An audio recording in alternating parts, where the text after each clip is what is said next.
public comments are still 2 minutes at these meetings, aren't there? 4. Yeah. Yep.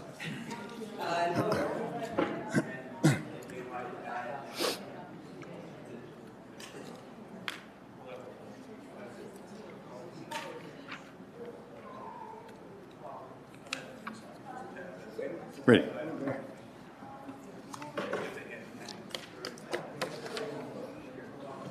So, hello everyone. Here we are on another frigid Michigan day, and it's so nice to see everybody here and feeling healthy again. I know we've been experiencing some of that here on the commission, so that is so great that we're all back and glad to see each other.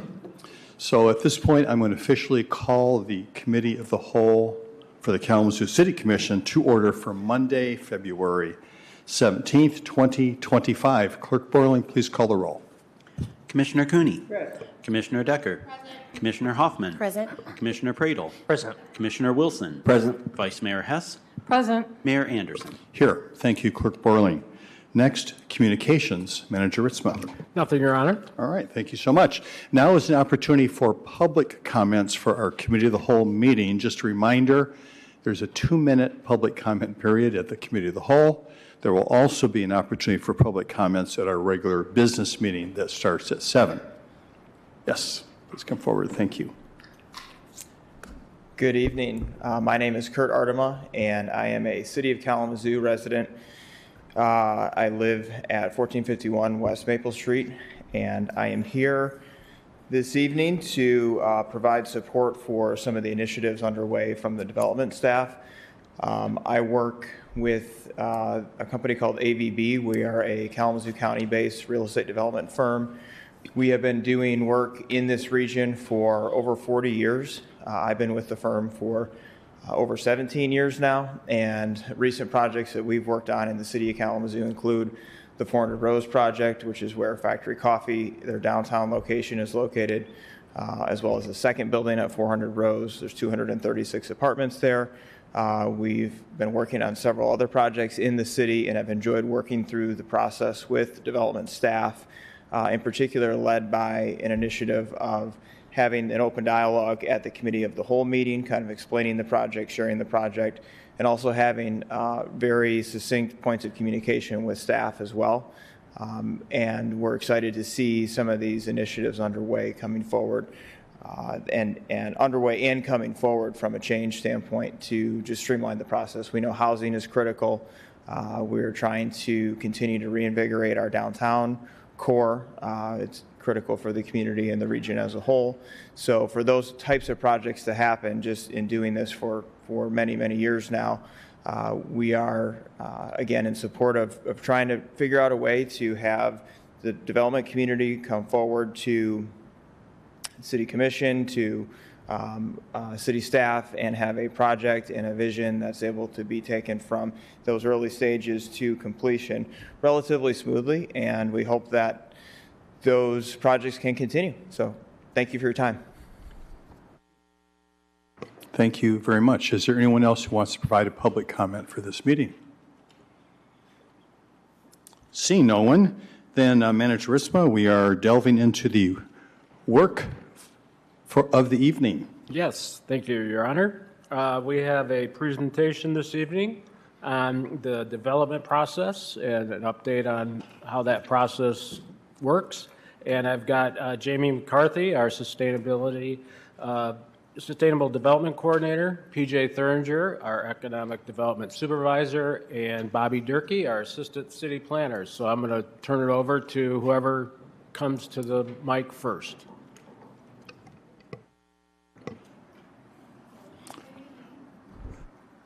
Welcome. Nice to have you all here. And there's another city staff person joining us. Yes. We didn't hear a name, so if you want to go ahead and... Yes, good evening. We also have Roger Iverson with us. He's our building official, also in community planning and economic development.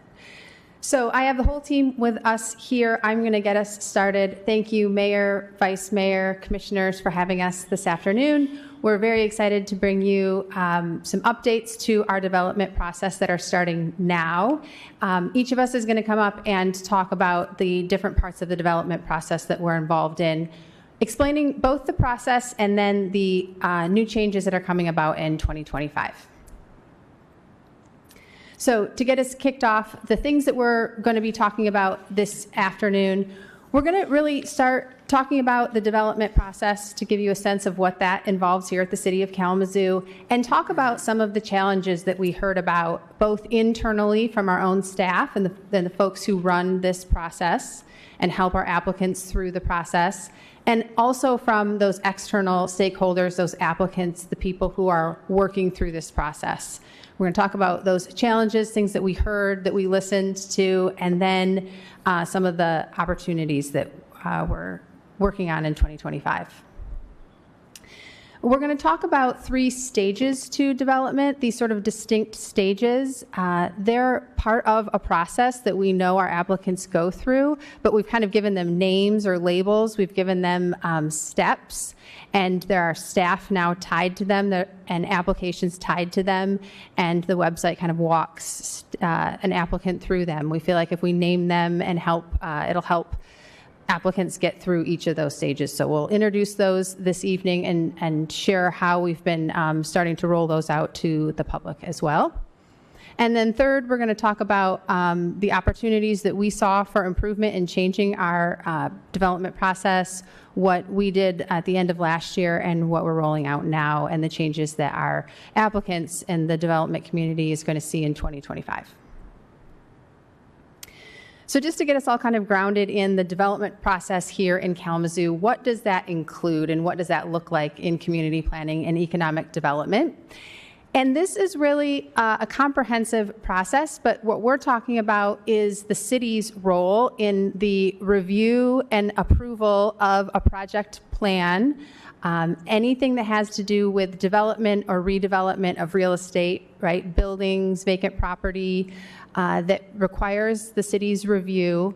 Everything from that early initial idea that often comes through, a project comes through our doors looking to kind of vet that idea, get some ideas about what review is going to be required, what applications are going to be required, permits that might be required, all the way through all of that application and review process, and then through the permitting, inspection, and then what is eventually a certificate of occupancy, right? You've made it all the way through, you can occupy that building, you can operate that building and go forth. So it's a multi-phased process. And it's really important to think about who does this process serve, right? At the city, we're this very forward-facing department, and we serve a lot of people throughout a year. And really, this process has to serve everyone. We get a whole lot of applicants that come to us. Certainly, we get sometimes business owners who've never worked with the city, or individuals who've never worked with the city. So we have to be prepared to help that applicant, all the way through our most experienced professionals who do this every single day. So they need to be able to have a door to come through, an efficient process, so they can get their job done building the city. I'm going to invite PJ Thuringer up here to talk to you a bit about some of those challenges that we heard about and are listening to. Thanks, Jamie. Good evening, Commission. There are a lot of challenges with development. We recognize that. Oftentimes, project may come through multiple doors. They might start with one staff for one question, go to another staff for a different question. These inefficient channels can sometimes cause confusion for both internal and external customers. This is something we've identified as we've worked through this over the past year. Inefficiencies can affect timelines for the project. We all want to get this done as quickly as possible in the best way possible, and so that's something we identified along our path to city approvals. Every project is different. Comes in with different needs. Some projects from the bigger developers are fully baked. They know exactly what they want to do and how they're going to do it. Other times there's maybe a more emerging developer, a newer developer that has inexperience within our process and just the development process in general. And so it makes for a challenge. Our regulatory process is complicated, everybody's is. And then therefore development is complex, and for the inexperienced developer, it can be a bit overwhelming. As I said, we've been looking at this, and Jamie said too, we've been looking at this for the past year. We realize that we can always be improving.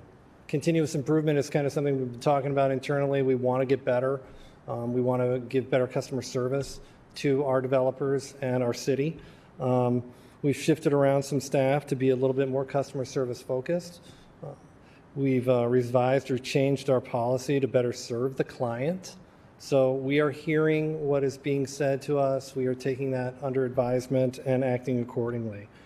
We know that 2024 was full of challenges. We had some staff vacancies. In 2025, we're focused on filling those vacancies and hiring a new position that we will tell you about here in a little bit. 2025 is about continuing to listen. We want to be good partners. We want to help develop this city. We know it's necessary, and we all need to be a part of a big team. And so it's been really wonderful, and I've actually been really looking forward to come here to tell you about it. Jamie mentioned that we've kind of identified 3 stages of development. Now I'll skip to site plan. Emily Szymanski, who is in charge of that process. She's a planner with CPED. You were introduced to Roger Iveson, who's our building official. Those really aren't changing. They're not changing much. I mean, you still have to go through site plan. You still have to go through permits and occupancy. The first one that we've added has me as the development administrator is pre-development. Pre-development is everything leading up to site plan or to permits and occupancy. It's those early stages that will help identify issues and help with that. So now we have 3 distinct stages of development with it identified each person who leads that. And so if you're not in site plan and you're not going for permits and occupancy, you know the person to talk to is me. If you are in site plan, the person to talk to is Emily, and I don't need to worry about it. Emily's got it. If it's permit and occupancy, Roger and his team has it. So it's a linear process. Typically, people are going to come and see me first. That's kind of our hope. So we have put an intake form on our website. So people from out of town will normally find that. It comes right to me. I've had a few people use it already. It's been a good process. The local folks know that they can just call me or email me. And we've been doing that beginning stuff. So is the zoning right? What incentives might be available? Here's some issues that have been identified. We're going to get you in a project review meeting, except we're not going to have 20 people on the meeting. We're going to have 3, the 3 that you need on the meeting, as to not overwhelm folks. We've already been utilizing the process. I put an email from one of our design professionals in town that's on the dais for you to review if you want to. It's been well received. We're going to, like I said, we're just going to continue to improve this process the best we can and make it as comfortable for everybody. Step 2, obviously, as stated, is site plan, application, and a formal review. And step 3, permits and occupancy. So our pre-development phase, we funnel projects, as I stated, through one point of contact. I am the customer service representative. I'm your first call. I will meet with you on site, and we can talk about exactly what you want to do. It doesn't matter who you are. If you're a not-for-profit, if you're a small business, if you're a huge developer or even a smaller developer, we met out there to talk through all the issues that might come about. Things that they know, or also things that after being involved in the process for a while that I might see or recognize as something that could be a hiccup or something we need to deal with, just to be able to get the right people involved with the city. And also determine next steps and a path forward. Oftentimes a business will come and maybe they just are redoing a part of their kitchen, or they need a parking lot redone, or whatever it might be. They don't necessarily know where to start or all that might be involved. They aren't a developer, and so I help them come up with a plan of action, lay out a timeline for them, and get them going and support them through the process until site plan or until permits and occupancy. As I mentioned earlier, the project review meeting is tailored to their project needs. If you're only doing a parking lot and you really just need stormwater and transportation there, I don't need to have the plumbing inspector on the meeting. And so this offers more efficiencies for everybody, not only our internal customers, all of the members of our city staff, but also our external customers. And as I stated earlier, we can begin those incentive discussions. With that, I'm going to pass it off to Bobby Jerky, our Assistant City Planner. Thank you, PJ, and good afternoon, Mayor and Commission. I'm here in place of Emily Szymanski. She had a prearranged day off, but she is largely a lot of the site plan work day to day, and I'd really like to highlight the good work that she's done. So site plan approval is a big part of the development process to help kind of ground, why that's a maybe on it. Site plan is typically a development that is beyond a house or duplex. Either you're putting an addition on a multifamily or commercial building of about 250, 300 square feet or bigger. You're either building brand new of multifamily or commercial, or the third one typically is a change to a more intensive use. So an example of that could be if you had a office building and you change it to a restaurant, you're going to have odors, noise, traffic, different hours. The zoning ordinance calls that a more intensive use. So we have anywhere from about 35 to 55 site plan reviews a year. So those are how those fit in. So for 2025, with the site plan review policy, Emily developed a new site plan policy. The policy always existed. It was a rather boring document that told you all the steps and what to do. Through the new document, there's a lot of visual graphics with it, and it spells out, I think, much more succinctly the applicant's role and the city's role. So the goal of that is site plan review can be a complicated technical process, for all the reasons Jamie and PJ said. So that's also helped to give you some assurance on the timing of site plan review, because there could be revisions to map out the process and basically provide more of a customer service friendly resource. And I'll be glad to send that around. It's up on the city's website. We are actively using it, and we've been using it since the new year. One of the bigger changes in it, a lot of the process or the ordinance itself did not change. As Jamie said, you still have to go to site plan review if it's required. The format we've gone with is to take the pre-site plan meeting. Every site plan needed a pre-site plan and full site plan. What the checklist meeting, as we've dubbed it, is with that full site plan, there's a checklist. Site plan review is administrative review to compliance to all sorts of codes beyond zoning, that's your street engineering, your utilities, all that stuff. So the checklist spells out all of the minimum ordinance requirements, what we need to see on the site plan. So when you come to the checklist meeting, instead of starting with your plan, you meet with the committee and you go over the checklist and talk about what's on the plan and what's not on the plan. So then after the meeting, you are working from the same information as the committee, because site plan review for those reasons can become this very technical, complicated thing. So instead of sending a summary, which we used to do, we then send you the checklist highlighting what's missing and what was included. And so then it becomes everyone's working from the same document from the start. And we started that at the beginning of this year. So far, it sounds like it's going really well, and it kind of keeps the review on task. And then after that is the full site plan review meeting. That is unchanged.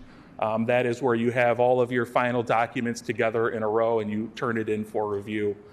Why the change?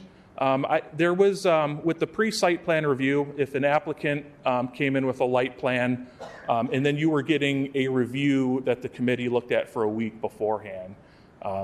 So obviously between the applicants trying to understand everything and all of the scenarios or the code references could become overwhelming. You'd get this long stream of things. So working with Emily over the year, we're really hopeful that this start of the process with the support of PJ and the development coordinator, that by the time someone is entering site plan or full site plan, a lot of the details are put together. So the site plan review committee, as a reminder, instead of going to the planning commission, that is delegated to a staff committee, and it also serves as our construction and engineering review, which is typically a process that happens after a public board in a lot of communities in Michigan. And to highlight what those reviewers are, there's planning, zoning, engineering for stormwater, engineering for drinking water, engineering for sanitary, an environmental reviewer, if needed, historic and NFP and the building official and fire marshal. And then essentially every site plan needs to get the thumbs up from all of those people. No change to any of those groups, those staff, and that work is continuing every week. For the capacity, this year, I believe it's posted right now, there is a position in public services of a site plan review engineer for capacity. Now, how does this add capacity when I just labeled 4 engineers? The City of Kalamazoo maintains and operates not only the city's infrastructure, but as it snakes out into the townships as well. All of our engineers and staff work to keep that operating day in and day out. So in events where, if in this cold weather we face some water main breaks, that could take some staff who have a higher priority to get that fixed potentially. Where the site plan review engineer is a dedicated development focused engineer to, kind of serve as that technical advisor embedded in public services, because those overlapping concerns and items on a project internally, much less to the external facing customer, it could get complicated real quick. And as far as, in my own experience, a planner trying to really dissect, fire marshal engineer comments, I think there's going to be a big return on helping communicate that more effectively, being able to understand that internally. So that will add capacity, and that'll be able to support 5 members of the 8 or 9 committee members are public services. So I think that'll be a big help. And lastly, site plan review applications. Every single site plan, once you go to full site plan review, is posted online. And then with the updated policy and the updated checklist meeting and the full site plan, we updated all the applications, trying to make them a little more user-friendly, more available. Those are all posted and available so people can see them or print them, and we have physical copies. So through the site plan process, new policy, which changed the checklist meeting, and all new review documents to move forward with that to help focus the communication in that aspect. So that's it for site plan review, and next is Roger Iverson on permits and occupancy. Thank you, Bobby. Mayor Anderson, City Manager Ritzma, Commissioners. So the third step to this process is permitting and occupancy. This is a technical review of the construction process, the construction review of the codes that were adopted by the state. So in this process, it's we look at the construction of the plans that are for construction. A lot of times these get mixed up with the site plan review process. So, but it's another step. And then also it includes the building trades, zoning, and it's not on here, but also the public service reviewers, as far as when they need to get anything that's going to affect the infrastructure, or they need approval or permits for any construction that's going to impact the infrastructure. So those are the main things for review. And then this next year coming up, we're trying to encourage, it's always been there, but people don't use it as much, but we're trying to encourage a pre-construction meeting. So once they get out of the site plan process, I think a lot of times they're ready to hit the ground running, but it may be too soon because there may be some steps that get overlooked. And we want to just make sure that it's a smooth transition from site plan to permitting, so they can come in, ask the questions. It's beneficial to not only the developer, but also ourselves, as we can ask the questions of them, or we can lay out, these are the expectations, or these are the requirements for the, the code, and they can ask questions, and we can also have the pertinent people that need to be there, like from public services, to say, hey, you will need a permit for this curb cut. It might be, it's simple, but it still we don't want that step to be missed. Or, you're going to tap into the water line. So there is an approval process for that. Even though you went through it through site plan, but now it's the permitting part to get through that. And let's see what else. And the last part of this is we had some significant changeover in 2024 for as far as retention. And so we're filling those vacancies, and also, like Bobby said, we're hiring the site plan, engineer for that side of it. But mainly I'm being selfish, for my side, I want to fill my vacancies that occurred and get them up and trained. It's a kind of a struggle with skilled trades because we're competing with civilian world, which, they can pay more. So, and they do pay more. And so anybody that has that skilled trade, especially if they're younger, they're like, hey, you know what? I can go out, I can make this money out here. They're young. So I get it. So that is a struggle. And then the state also has put some new requirements. I think it's been in the last 18 months for testing. Not only do you have to have these years of service and meet this certain criteria to become an inspector / plan reviewer, now they've added additional criteria that you have to actually test on top of those things.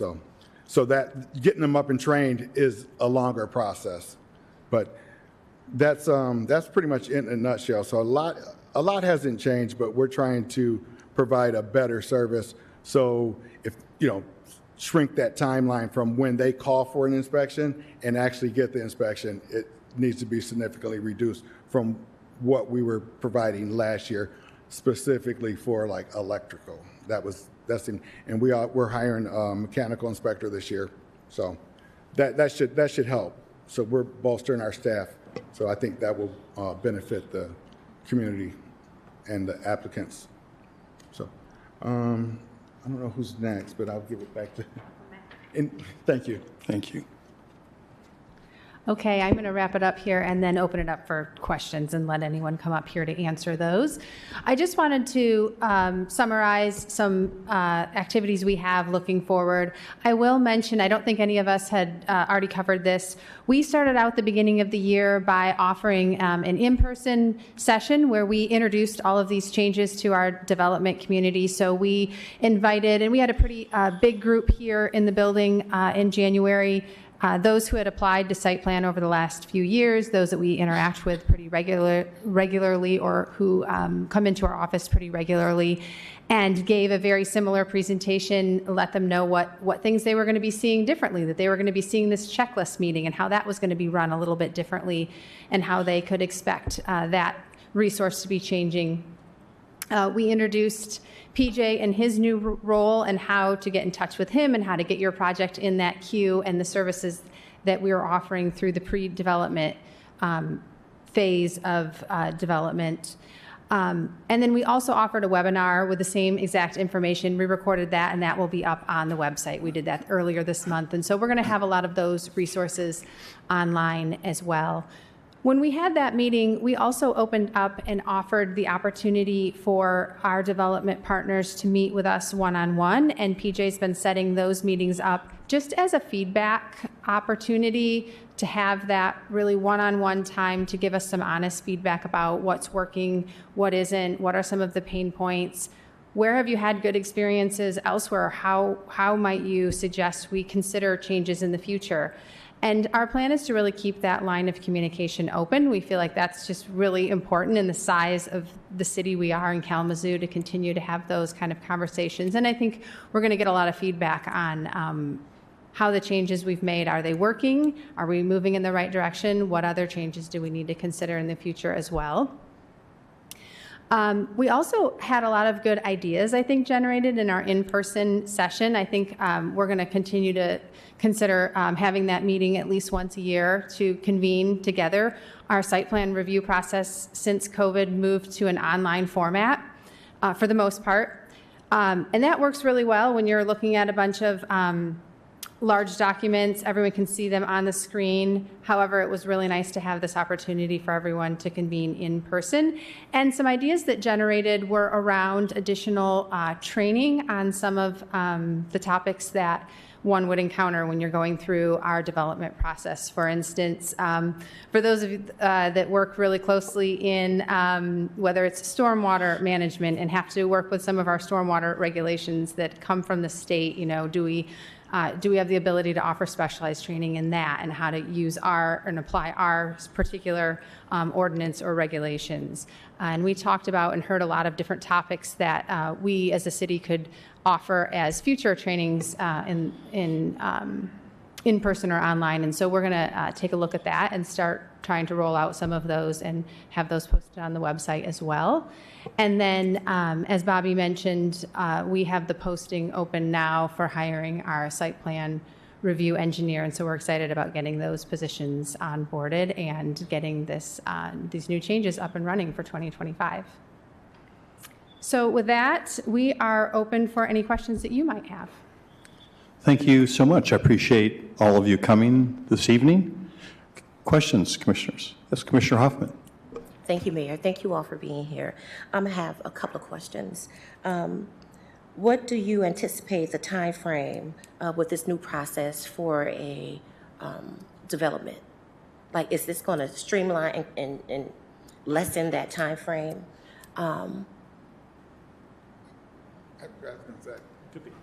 It probably could be all of it. I think a lot of that is still going to be determined by the developer itself. So if there are revisions that are requested, a lot of times that's some of the timeline that they don't include that. There's like, oh, the city's holding us up, but it's a matter of them getting the revision back to us in a timely manner. So if they got a design professional that's working on their drawings and we're like, okay, we need this information, we give it to them on, the 15th of the month or whatever that is, and we don't get it back to the 15th of the next month, that's just a whole month that we're waiting. So if they give it back to us in a week, I mean, some things are complicated, they got calculations to do or whatever, but if it's something simple, I think they get it stepped through then. But I think all in all, with the hiring of the site plan review engineer, I think that's going to really streamline things on our end as far as getting our reviews conducted in a timely manner. So I don't know if that answers. Kinda, but now that you've brought up this position, is there any way, and this may be for the city manager as well, I remember we approved incentives for KDPS to get people in these critical roles, such as this new position for an engineer. Is there any way that the city can incentivize to get that talent, given that the market is paying so much more? So that's a question that I have. Yeah, we certainly can look at that for those types of positions. Okay. And then my last question is, within the permit and occupancy phase, will there be continuity with how developers are able to know that, okay, if I'm putting in a system, I put it in, you tell me what I need to do, I install that system, and then they come back and say, well, you should have put it this way. So will there be continuity amongst the engineers, not the engineers, but the inspectors, where people know exactly what they need to do, and it's not left up to, and it's not, subjective? Yeah, there is, and that's back to the review of the system itself. So we review it before it's installed. So it's a drawing on paper and by a licensed engineer registered in the state of Michigan. So we review it for completeness and compliance, and then they need to install it that way. So that needs to look like this picture. If there's if they don't look like, we say, oh, you got to change that. It needs to look like this, or request information from the design professional to say, yeah, that's equal or as good or better, and it can stay that way. But we have to use their drawing as the template for what the finished product is supposed to look like. Okay, I hear you. And I know in my experience in housing, some of those things are left up to relationships that particular inspectors have with organizations and people and community. And I just want to ensure, like, while we're doing this work and you all are made a fantastic plan, that we have that structure and that continuity where every inspector is doing the same thing and not doing something different. No, we strive for consistency. Okay. Within our division, because without that, you're gonna have chaos. Because as soon as you let somebody get away with something, or maybe not follow the code requirements, which that's a malfeasance in itself. Yeah. But as soon as you do that, then the next person's gonna be wanting the same treatment. So we have to be fair and treat everybody equally. Yeah. Okay. So Thank you. Yep, you're welcome. Thank you, Commissioner Hoffman. Other questions? Commissioner Pradel? Thank you, Mayor. Thank you all for the presentation tonight. I think the exciting part about the presentation and what we're trying to strive here for is that we're creating a goal of creating more of a partnership. I think over the years there's been much more of an adversarial feel of this work, and it's like us versus them. And I think the goal is that we're trying to create more of a shared partnership in this work together with community. I think trying to advocate, coach, connect, kind of take a more we're in this together kind of mentality, and I think that should really be the goal of how we do this work with community. Kind of with that as well, I can't stress enough, I think this is fantastic because some of the direct feedback I've heard, and this is not from like large mega developers, I'm talking about more the mom and pop developers, the nonprofits that I know of that have done work, is that they've said that time is money. And and especially in this kind of fluctuating climate, there's a lot of uncertainty where interest rates could be, 3% one month and a couple months later be 7%. I mean, that could be the difference between the success of a project or not. And there's two examples I know since I've been on commission. One nonprofit, their project went up $400,000 in the time cost of the project because of the length of time it took. Another example, there was a person who was trying to create housing and had to scale down the number of units they created because the expense over that time became so great. And so I hope we can always just keep that in the front and center of our mind of just like what's at stake, if we're not as efficient and fast as possible. But I also recognize the challenge of recognizing that, the work that you're doing is making sure that people remain safe, make sure that we're adhering to laws, those kind of things as well. But I can't stress that enough, and I've heard that from people, and so I know that that's something that you all care a lot about as well. One of the questions I had for you is about the component of capacity. And, I wonder, mentioning about like the vacancies or hiring new positions, or like we were just seeing a record amount of projects just in general in our community. But I guess what is being done? So like say if there's you gave the example about electrical, and say if there's like an electrical inspector that's out, are there opportunities to maybe, contract or outsource to somebody who is a inspector in that field or in the skilled trades that could be brought in where we pay on a per unit inspection basis? Or because I know a lot of communities, like for example, like if you're in Cooper Township where you're a small community, that's how almost all your inspections are done is like that. So I just was curious to get your thoughts on that. Yeah, so we have done that. We were forced to do that. We have contracted with Safe Built to fill that gap, and which is good because they have mechanical, plumbing, and building, that they can, and electrical as well. So they can cover those things, but we've only contracted them for mechanical, plumbing, and electrical because for whatever reason, building inspectors are easier to get. Yeah, no doubt. So, I wonder if there'd be some way where there's like a threshold of like once the weight gets to like a certain length, maybe it triggers, where we start utilizing, outside inspectors or something like that to help as well. Because I know that it's a big deal for a lot of people, and I think it really makes a big difference of that ability to not wait in some cases months to see somebody. And I know that's not universally the case. I know a lot of times if there's a particular person that's out or whatever, but it's a big deal for people, and I definitely have heard from people that makes a big difference. I just share that with you. Nope, I appreciate that. Yeah. And I'm sure that's something that we have to look at in our budget. Yeah. Yeah, for sure. Thank you.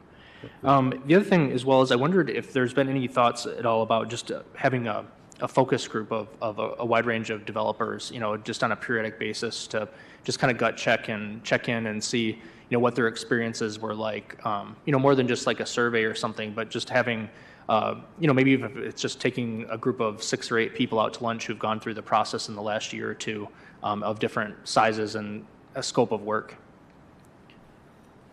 Thank you. That's a great question. I think, we have thought about that. We're going to solve it with one-on-one meetings with me. We have a list of questions that we're asking everybody. I'm collecting the data, and we will continue to improve our processes moving forward with that data, is the hope. And so I am open to listen.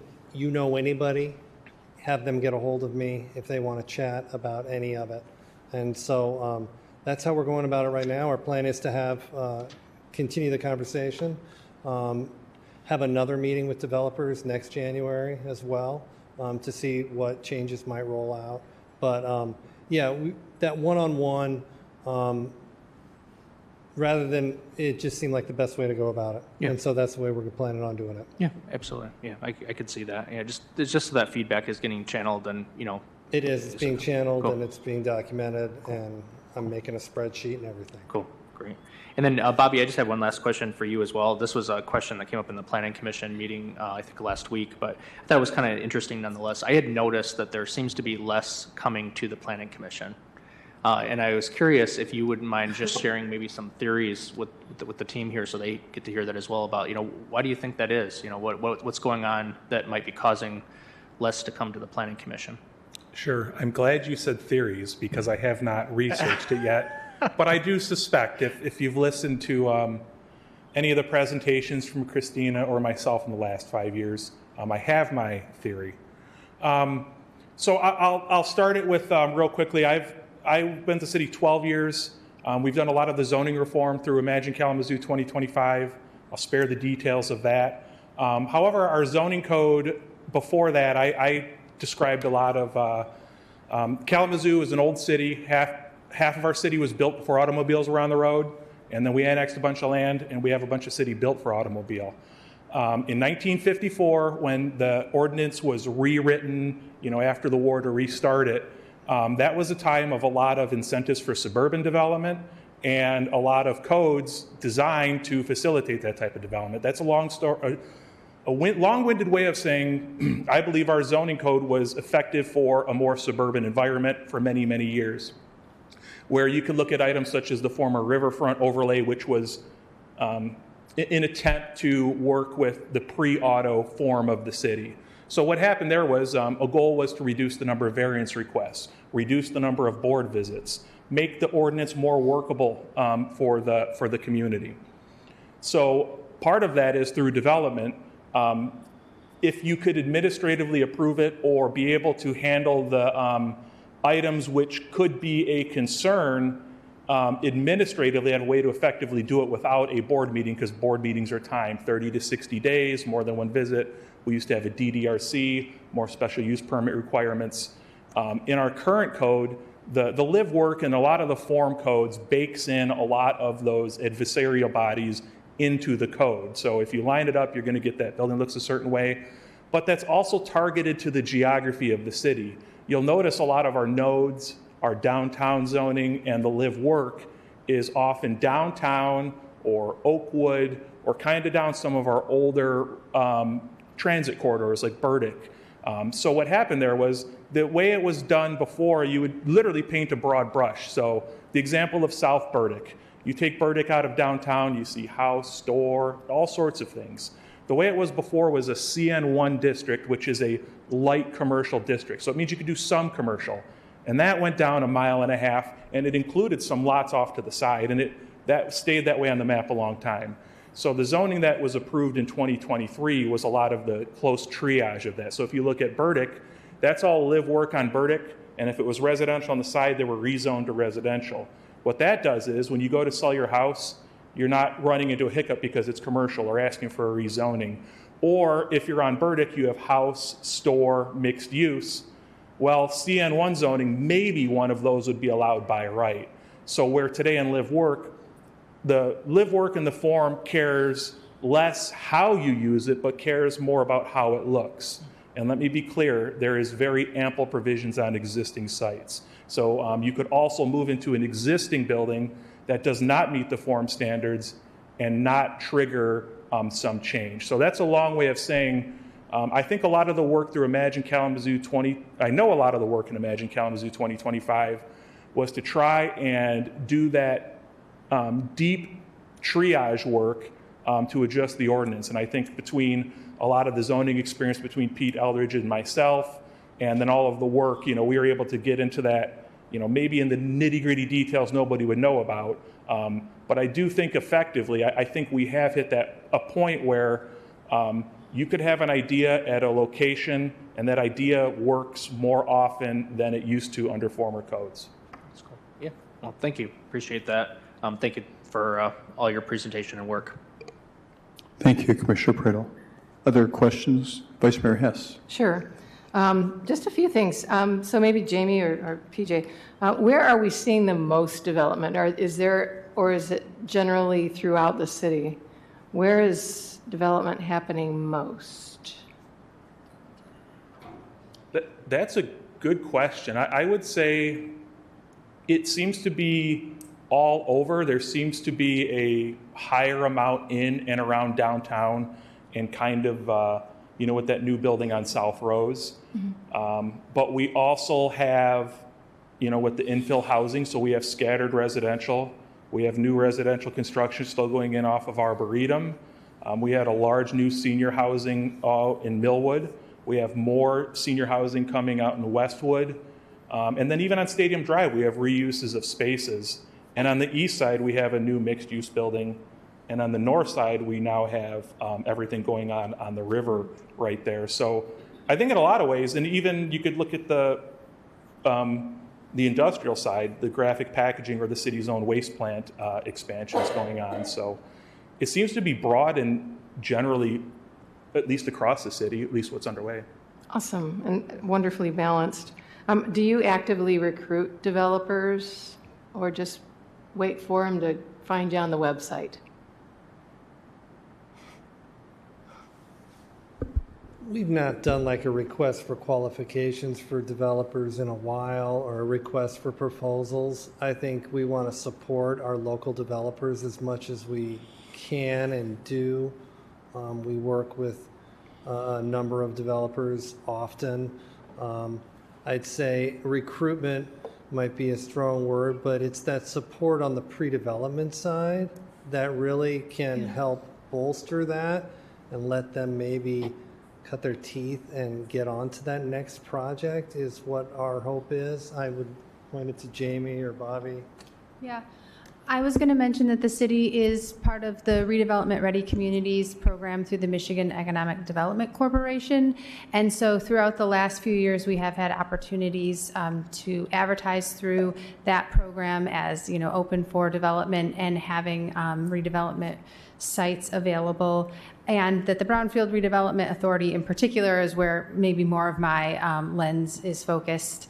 Has been talking about sites that they have available and launching into some marketing and some focus in marketing in 2025. So I think there will be some opportunities to do some more focused marketing. Awesome. Thank you for this presentation. It's hopeful for the city of Kalamazoo. And just one other question, Roger. So if somebody was interested in that job posting, where would they go? I'm sorry, I was... It's all right. If someone were interested in your job posting, where would they find that information? It's on the city website, and I'm not sure if it's on Michigan Municipal League or not, but it's definitely on our website, and NeoGov as well. So, you're welcome. Thank you, Vice Mayor Hess. Commissioner Decker. Thank you, Mayor. Thank you guys for that presentation. I am glad to hear that we're looking to streamline our process, especially for our developers with everything that's happening within the city. So I had a couple questions. So again, we're streamlining our process to make it easier and more cohesive for our developers to come. Can you talk about some of the things that you've heard from our developers that are being updated or changed? I guess my question would be, what really prompted us to change this process? Is it because things weren't getting to the finish line on time? Is it because developers were in limbo and didn't know what to do? So really, what prompted this change? I think I know why. I think it was prompted because we want to better serve the people. That's the truth. So because that's what we're here for. I like that. Thank you. Commissioner Decker, if I may, I think also with the pre-development process, I watched a lot in the project meeting. I watched a lot of emerging developers come in, get put into this meeting, and I see the deer in the headlights look. And we wanted to be able to support them and not overwhelm them at the same time. And so that's kind of the impetus behind the pre-development. That's what got the light bulb kind of went on as to something we can do to support them. Sorry if you were done with your question. Nope, that's okay. That is also good. And I think about, especially some of the newly found organizations that are helping developers within the area here. So I think that's great.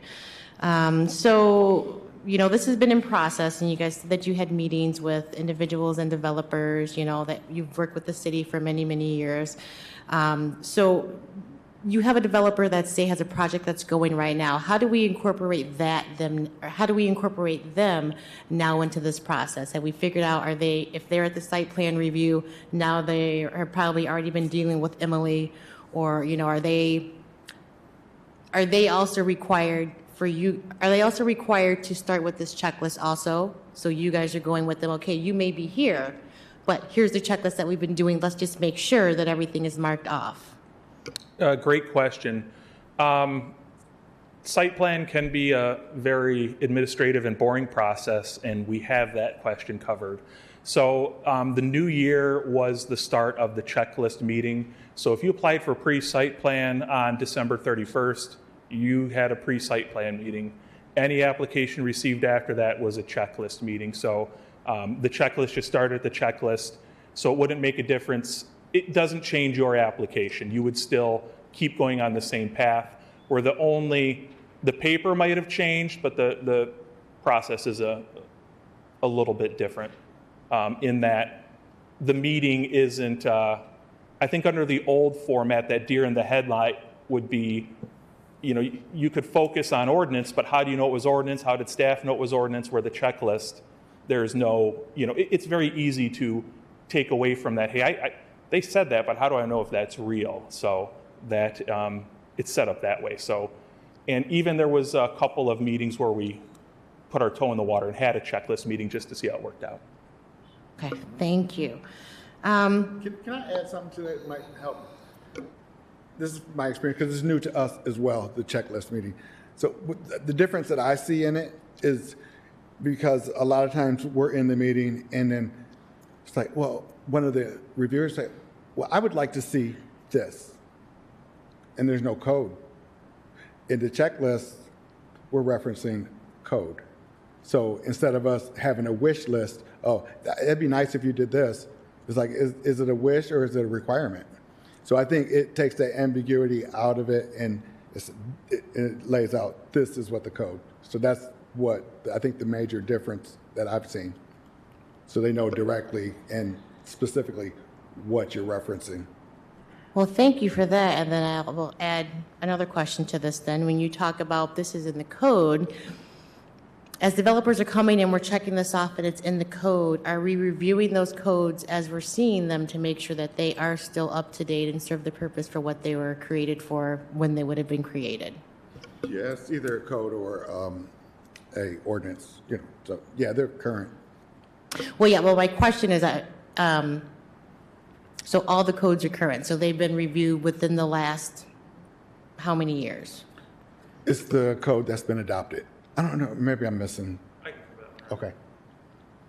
I would say the codes that we have the authority to modify and change in the city code of ordinances, like the zoning ordinance, yes, and we do actively try to take those.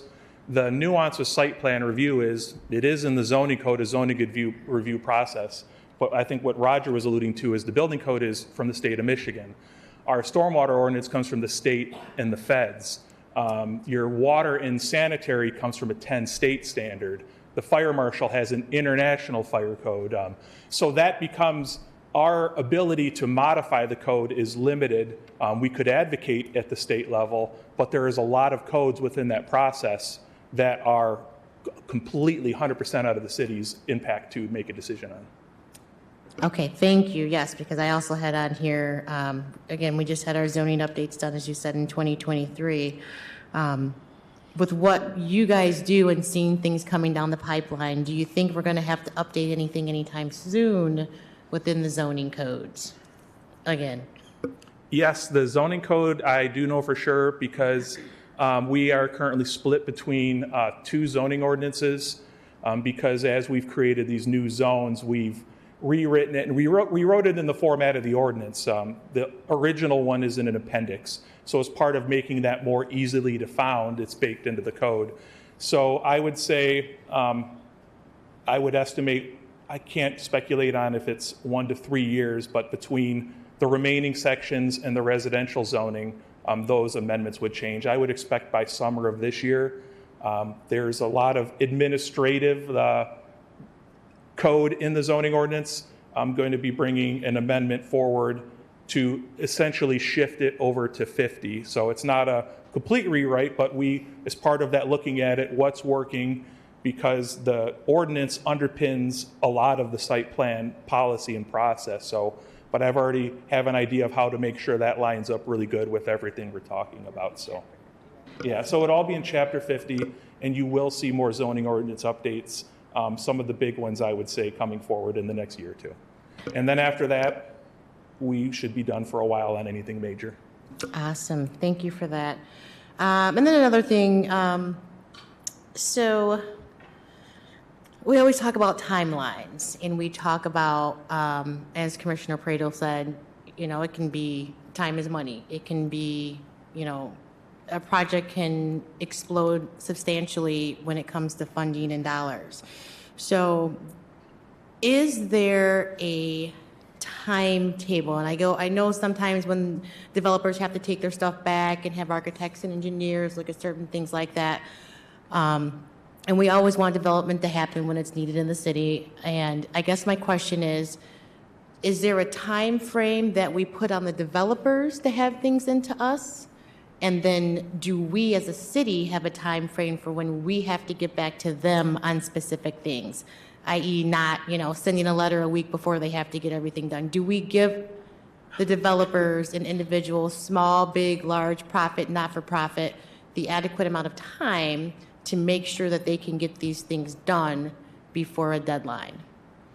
Good question. And I'm confident to say a lot of these timings are follow-ups that Roger and his staff does as well. So with, at least for the site plan, once you turn in an application, that policy will specify staff's responsibility to let you know either when it's scheduled or you're missing something, you need to provide us something else. As far as the applicant does not have a really hard deadline. If they wait 4 to 6 months after their checklist meeting, after that length of time, they will have to have another checklist meeting. That might be the biggest one, but there is no set timeline for someone to turn something back. However, that's still a big part of Emily's role is if a site plan is out there and we haven't seen a revision in a couple weeks, there's always a follow-up to say, hey, you know, I know you haven't turned it back in if you need anything. Because that's often what happens. After that first meeting, there could be a couple details unexpected and they got to go back and you might not hear for a while. So, but part of it is making sure that we follow up and check up on it. And from the permitting standpoint, Roger could answer any more, but I know for keeping track of permits that my staff or his staff, that a lot of our admin are running reports to know what's out there. So if someone needs some more information, we're always attempting to follow up so something isn't just sitting out there to be forgotten. Thank you, Bobby. As far as the building permit process, application process, if a permit application is stagnant for 180 days, 6 months, then we send them a letter and say your application is no longer being considered for review. So it's 6 months. Okay, thank you for that. And the reason I say that, I know there is some development that has been in lieu and just kind of hanging out for a couple years within the city, and nothing has been moved forward. So that's why I asked that question. I mean, it's tying up your guys' time when they just come back, a month, 6 months later, and it's also tying up your guys' time when you have to reach out to these individuals and organizations so many times over so many months, and they know what they want to do. So I really hope that we will take a look at, again, we never want to stifle development within the city, but I hope that we are really taking a look at putting some time frames on certain things, that if it should take a developer 2 weeks to get something, maybe 3 or something like that. I just think about that because I see some things that may not be moving forward within the city, and it is because we're waiting on them and we're waiting on them. I'm like, well, how long are we going to wait on you, especially if there are city funds tied to any of these developments? So I'm really hoping that we can take a look next time something's brought forward within your division or within your team about what kind of timelines we can put into place. Again, I never want to stop development, but I do think, we just have to make sure that things are moving forward and they're not stagnant for so many years. So as far as the building side of it, it's it's chapter, the administrative chapter dictates that. So I can't just make it up. It's like, I'm only going to give you 3 months, but it says 6 months, so 180 days. So we hold them for 180 days. Well, yeah, I definitely agree with that. I'm just talking about, other things. I mean, I'm not going to name any project, but there's one that's been kind of sitting there for a couple years and nothing has happened. And, it's nothing that you guys have done. It's just we're waiting on the developer. So are you going to develop or not? Because I'm pretty sure somebody else will want to do something with that. But it's just a piece of paper at that point. So if 6 months go by, they just fill out another piece of paper, and then they have all their documents with it when they're ready. Yeah, of course. But then again, if they think about it at that time, their documents are probably obsolete, especially with the change in pricing, change in things, change in material. Or change a code. Change a code. Yeah. See, that's why you want to get stuff done quicker than later. If I can add one thing I don't think we said about timing, something I think with this process that will help, rearranging existing staff like this, a little nuance I think we're solving is a lot of the questions related to development often would go to either one of Roger's inspectors or Roger and I, who are often working pretty deep on a project, where sometimes that approach might be a little too much information for a simple question. And I think setting up, in a lot of ways, I can serve a customer service role to the site plan review process, just like PJ can serve it to the whole broad thing. And I think the ability, that leaves then time for staff to focus on their reviews that somebody may be waiting for. And I think there's also, that communication dialogue that needs to happen. People are frustrated, and I think that PJ can help, have that communication there where it's taking the time off the reviewers, but also the customer service lowers the temperature of frustration to development, because it is frustrating, and that is something where the customer service representative was the guy who reviewed your plans and told you no 3 times. So I think this move is going to help in it. I think you're already starting to see it, some of our day-to-day. Thank you, and I have no doubt that streamlining the process will definitely help, move things along a little bit quicker. So thank you guys, appreciate that. Thanks, Commissioner Decker. Other questions? Yeah, Commissioner Wilson. Thanks, Mayor, and thank you all for this presentation today. I did have one quick question. Have we explored leveraging any AI-enabled solutions to kind of help some of these capacity limits to help streamline any of these processes? I would say very lightly, or even maybe more kind of watching separately from the field. I would say largely because with the legal nature of plan review and stuff, in absence of an AI policy. But I certainly see a lot of room and opportunity for that. So. Thanks. I was just thinking of ways that we can kind of circumvent some of these, staffing, limits that we have, and things like chatbots can help with some of those customer service related issues. So, thank you. Thank you, Commissioner Decker. Thank you, Mayor. And Commissioner Alonso, I believe you just touched on something of us starting to look into creating an AI policy. So I would love for that to come into the works eventually sometime. I think that's a great idea. I think that is a great idea. And I would love to make a motion at our business meeting to start. It's already being worked on. Oh, look at that. Thank you, City Manager Ritzma. Further questions or comments? So thank you so much. I just want to thank PJ, Bobby, Roger, Jamie. Thank you for coming here and making this presentation, and all those who helped, who didn't have to come here this evening. For me, having had a certain amount of experience going through the development process myself, I can tell you that I could not have provided an elevator speech on exactly how it works.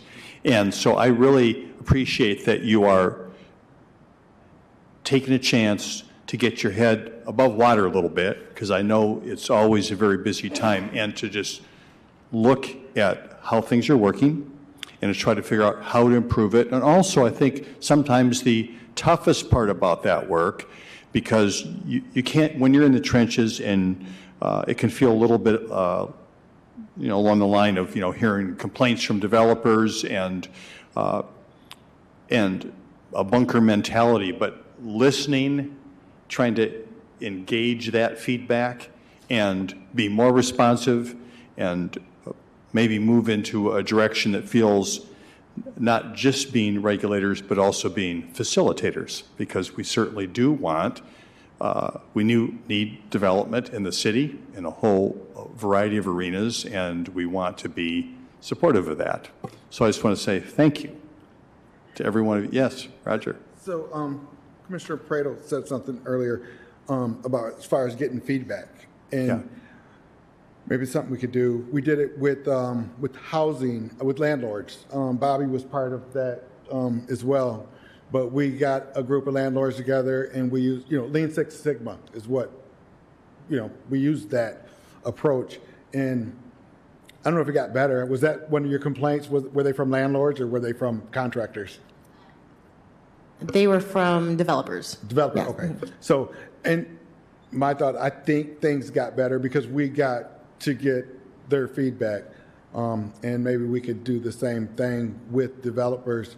We'll just have Kurt clone himself like 5 or 6 times and then come in. No, but really, even, our detractors, just bring them in and say, what is it that we could do better? And I think it worked well when we did that with landlords as well. So just to answer your question, that I think that might be something that we could entertain for sure. Thank you. I appreciate that, Roger. One question out of that is, I know we've got code-adjacent activities, which aren't necessarily located in the department, for example, the fire marshal. And then another one that may be in the department, like the rental registration and approval process. And sometimes those things have not entirely aligned, where you might begin to get into that rental certification process and find out there were some components of the building code that did not necessarily address what's going to be expected there. How do you imagine, whether it's an internal or a somewhat external one, how those efforts can be incorporated in more of a universal approach to this? Any thoughts about that? You're probably talking about smoke detectors and peepholes in the doors. Right. So that's just that's interdepartment communication. We just got to do a better job of that, especially if it's a new development and it has not had the need or opportunity to go through a rental registration inspection. Then it's incumbent upon the building department to address those things and let the let the manager know that, hey, we looked at those, and they're all set. So I think that's something that we can improve on in-house on our end. I appreciate that. And what about things that don't tend to be so much in-house? For example, fire marshal. Fire marshal. Yeah. I don't know the entire International Fire Code, but I do know that it closely mirrors the building code, and with the exception of some allowable quantities for different materials. But we have a good communication, and we don't always line up and see eye to eye, but I think the codes don't always seem to line up, because he also has some references in the International Fire Code that takes him off into like another place, which is called the NFPA standards, and then so that's, I don't know if that's answering your question, but I think it's just a matter of having better communication within department and across departments. Yeah, so I appreciate that, Roger. I think to that point, that email that was on your desk, we had Roger and the fire marshal in 3 or 4 meetings with a local developer over here. That was kind of our first foray into kind of a targeted project review meeting to really drill down and solve the problem. And it's that, as Roger said, it is that communication. And it was very helpful, and it did save them time. And it is going to because of that, it's going to save them money. And it will enable them to have a good, solid understanding of what their design needs to be in order to be able to get a building permit. It won't sit over there and have multiple revisions. And so we understand the fire marshal and their codes and how important they are to the health and safety of our community. And it's just a matter of bringing everybody together to help solve the problem and get to the answer as quickly as possible. So, little icing there. Yeah, appreciate that. So once again, thank you so very much. I appreciate all your efforts and your whole team. So please pass that along to your department. Thank you. Manager Itzma. Yeah, that concludes our work session this evening. I too want to shout out to these folks, and they stepped up and really took on this process, and I am hopeful for changes, and I love the idea of continuous improvement as well. So CEO Lamb, DCM Kick, and myself, we met with developers over the course of the last 6-8 months, and a lot of what we heard is being addressed in what you're seeing here. So I love that, and continue doing the great work, and Antonio too for leading the charge. So thank you all.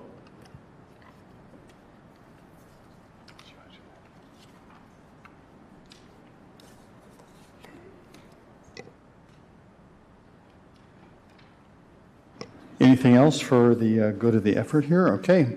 Now we're down to the opportunity for commissioner comments. Just a reminder for anyone who's tuning in, there will be another opportunity for commissioner comments at our business meeting that starts at 7. That's generally when most commissioners take advantage of that time. However, is there any commissioner who would like to make a comment for our committee of the whole meeting? Commissioner Decker. Thank you, Mayor. Again, I just want to say kudos to you guys, because I feel that with this process, I think we are going to be able to work more with developers, and I believe that they're going to see that we are a committed partner in all of this and helping them get their project to the finish line. So I'm excited for this. So thank you, guys. Thank you, Commissioner Decker. Anyone else? Commissioner Pradel. Sure. I just wanted to share with everyone, there was somebody that had asked if we could remove G1 from the consent agenda for tonight, and I just wanted to give a heads up that they had asked that, so I'll be asking that tonight. Okay, appreciate it. All right, seeing no comments, then we are now adjourned, and we will be starting our business meeting in a little under an hour at 7 o'clock.